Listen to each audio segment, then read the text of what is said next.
So that's it for that. So the next point I want to talk about is, who do you listen to? So this is one of the core foundational mindset steps that you really need to learn, and it's so important for your success. So who do you listen to? You listen to people who have what you want.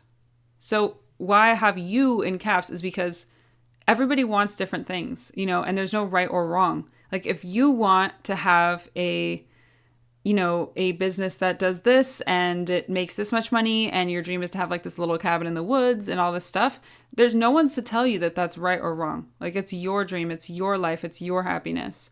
So when you're listening to people give you advice, make sure that you're listening to people who have what you personally want, and make sure that they have the physical evidence that it works. And remember that no one knows your dreams better than you do. So depending on what you want, you should listen to different people. So I really like this example. So obviously right now you're listening to, I know how to get clients, I know how to grow a business, I know how to scale a business. And, so you're listening to me, and that's fabulous. But like, maybe for example, if you wanted relationship advice, make sure that you're not taking relationship advice from your like next door neighbor who's been divorced 3 times. You know what I mean? Or like, as much as you love your parents, maybe they give you advice on something that's completely not in alignment with what they do or what they show, and listen politely and all that, but like at the end of the day, don't take that to heart. You want to take advice from people who have the physical evidence that what you want works. Physical evidence, not theory, proof, right? So next, read nonfiction books. So leaders are always readers. Books are really powerful, and books are magic. So if I were you, I would highly recommend reading every single day. Even if you can just read like a page a day, even if you can't commit to that many pages per day, but I would try to read every single day if you can.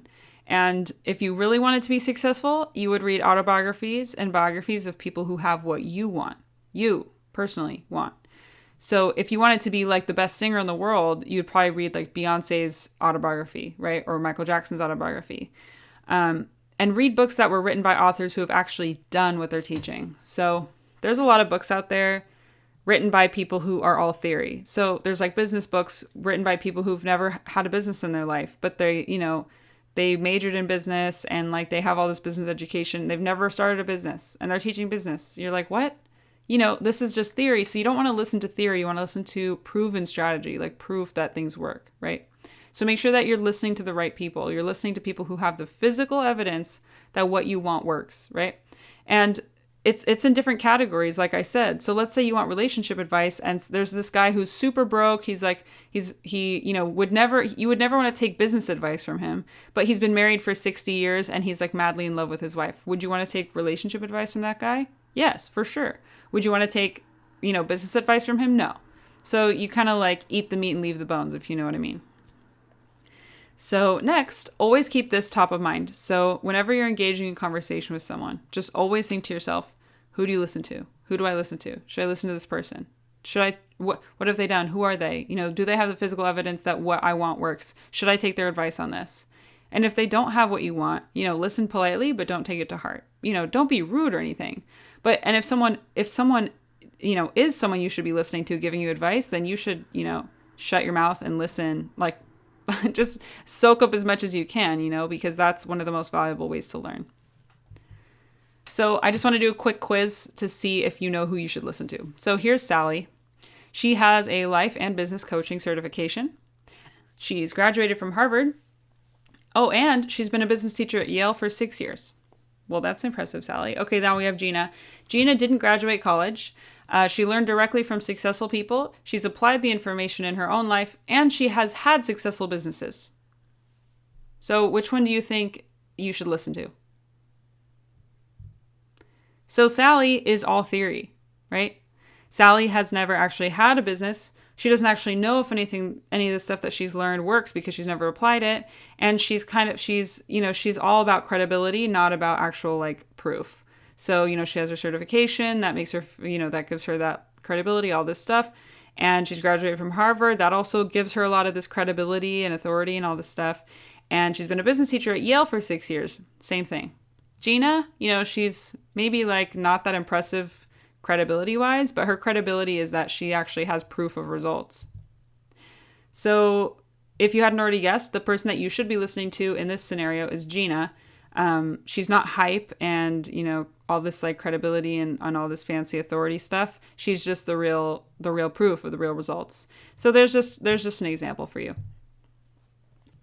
So next really important thing is teachability index.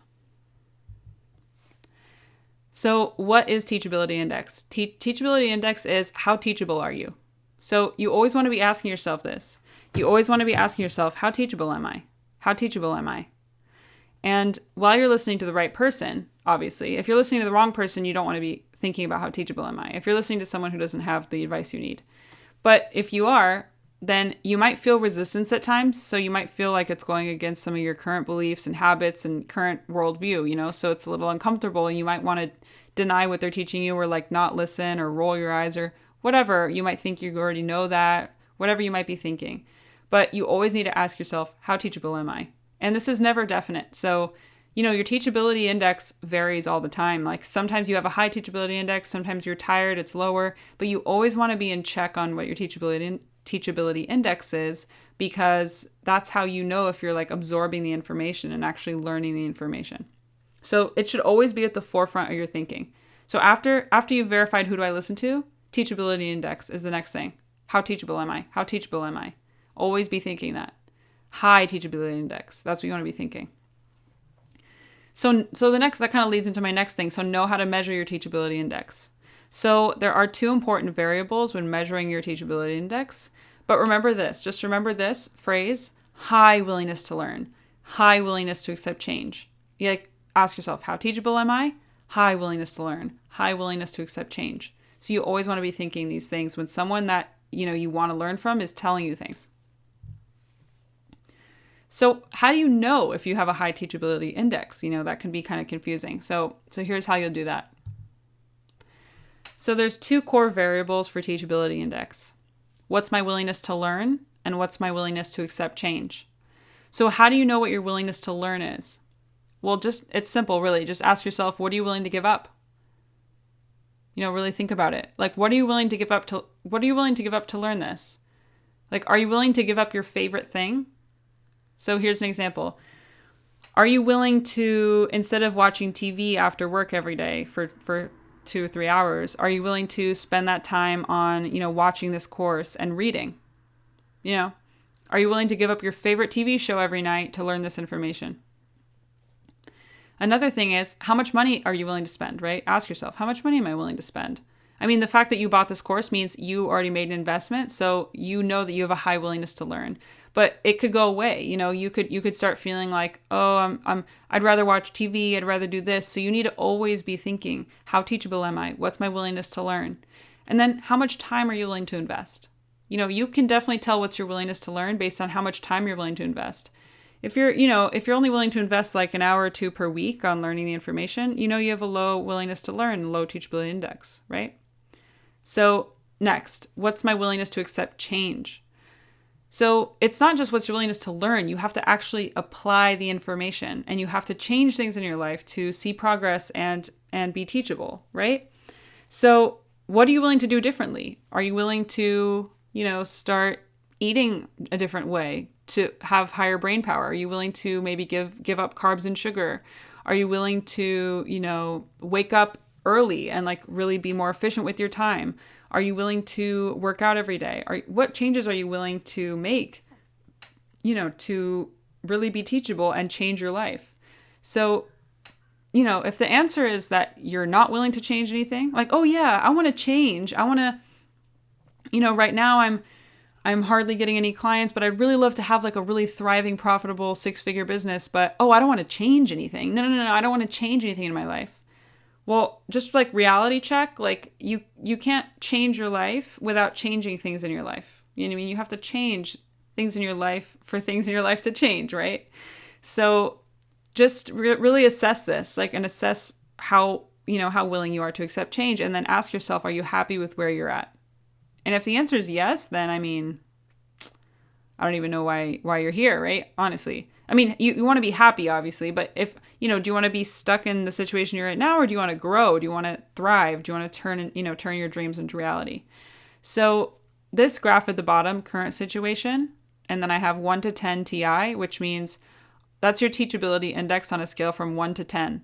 So whenever you're measuring your teachability index, you always want to be thinking on a scale from 1 to 10, how teachable am I right now? How teachable am I? And then your current situation, your desired situation, bridging that gap is really your teachability index and your willingness to learn and your willingness to change. So you always want to be remembering teachability index. I cannot, stress this enough. And I already said this, but, this is so true. And it's honestly really profound if you take it to heart. If you want things in your life to change, you're going to have to change things in your life. It's a crazy person who thinks that they can keep doing the same things they've always done and expect something different. Like keep doing the same input and expect a different output. It's not going to happen. If you want a new output, you have to change what's going in the input. So here's a really good teachability index example to drive this point home. So this is actually a story from one of my very first mentors. It's a true story. And he wasn't successful yet, right? He wanted to be successful. He wanted to start a profitable business. He was living in Boston. So he found out that this guy was doing a seminar teaching people how to grow, 7-figure business from home. And he's just kind of doing this seminar about giving information about if you're interested in enrolling in his seminar to teach people that, right? So my mentor, he wanted to do that. So he was really excited about it. High teachability index. And he showed up to the free talk about how to get this business off the ground from this seminar speaker. And he was really excited to learn how to do it, right? So like high teachability index, he showed up, he was there, all this stuff. So his teachability index is a 10. But then the seminar speaker lets everyone know. He says, I'm going to teach you how to make 7 figures from home. And, it's a 3-day seminar. And so my mentor says, oh, yes, I'm definitely going to that seminar. So he's a 10 out of 10, right? But then the seminar speaker says, now the seminar is going to be located in Los Angeles, California. And then my mentor says, oh, I'm definitely not going to that seminar, right? Because he lives in Boston. It's way too far. Then the seminar speaker says, and not only that, but it's going to cost $5,000. And my mentor says, oh, I'm definitely not going to that seminar, right? So his teachability index just went to 0. So you can see how much it fluctuates. His willingness to learn, his willingness to accept change just went down. As soon as he heard how far he's going to have to travel, down. As soon as he learned how much he's going to have to invest, down. So you can see his teachability index completely dropped from one moment to the next, right? So that's why this is so important. But then the seminar speaker says, now, most of you are probably thinking, Los Angeles is just too far and $5,000 is just too much money. And that is why you will always be a loser. So as soon as he said that, my mentor was like, okay, fuck this. I am definitely going. I am going to do it. Like, screw it. I'm going to do it. I'm just going to do it. So his teachability index went up as soon as he heard the trigger word. As soon as his trigger, remember how I said you want to know what your triggers are so you can help them drive you? So my mentor's trigger word was loser. And he was like, oh, hell no. So he was like, okay, I'm going to do this. And you know what? The end of the story is he did go to the seminar and he made $2 million that year. So it just goes to show high teachability index, high willingness to learn, high willingness to accept change will bridge your gap from your current situation to your desired situation. So always check in with yourself. So if at any point you're thinking, oh, I already know this stuff, or okay, I got it. Yep, I know this stuff. Yep, I got it. Well, your teachability index just went to 0. Like as soon as you say, I got it, I know this stuff, your teachability index is 0. And if you think you already know this stuff, always remember to know and not to do is not to know. So if you think you know all this stuff, then, well, why aren't you doing it? What? It's like, oh, I know how to do it. Okay, well, where is it? I can't see it. If you know this stuff, you know how to, there's these people who help people get clients and they don't have any damn clients themselves. And it's like, okay, you know how to get clients. Well, where are they? Let's see it. Do you have any clients? Oh, you don't? Then you don't know this stuff, So to know and not to do is not to know. It's just theory. Proof is theory is theory. Proof is proof. I mean, what are you going to listen to, right? So, you never, this kind of goes into my next point, but like you always want to think like this. Like you've never got it. You're always getting it. So you always have to be a lifelong learner, like a lifelong student mindset. And even the world's billionaires, they're where they are today because they have a very high teachability index and they're always growing, learning, changing, evolving. They're never like, oh, I already know this stuff, I got it. No, they never think like that. They're always learning, evolving. They're always like, how can I learn more? How can I get better? How can I like become more and keep growing and keep growing? They're never like, oh yeah, I already got it. I don't need to learn anything else. They would never think like that. That's like a completely like loser mindset. So if you ever catch yourself doing this, switch gears into, okay, I'm getting this. I'm starting to get it. So I'm starting to understand. Like there must be so much more. There must be so much more. I want to learn more. So, that's kind of how you want to think. You always want to be thinking, I wonder how much more there is. I want to learn so much more. Oh, I'm starting to grasp this. I'm really starting to grasp this. I want to keep learning more. It's always like that. It's an evolving process. So the question is not, who am I? The question is, who am I becoming? And that's the same thing with, oh, I got it. No, you don't. You don't got it. Just like, who am I? No, you're not anything. I mean, you're something, you know what I mean? But you're always becoming someone. You're always becoming the person that you want to become. You're always growing into this person you want to be. And you're always learning more to do that, right? So that's it for that.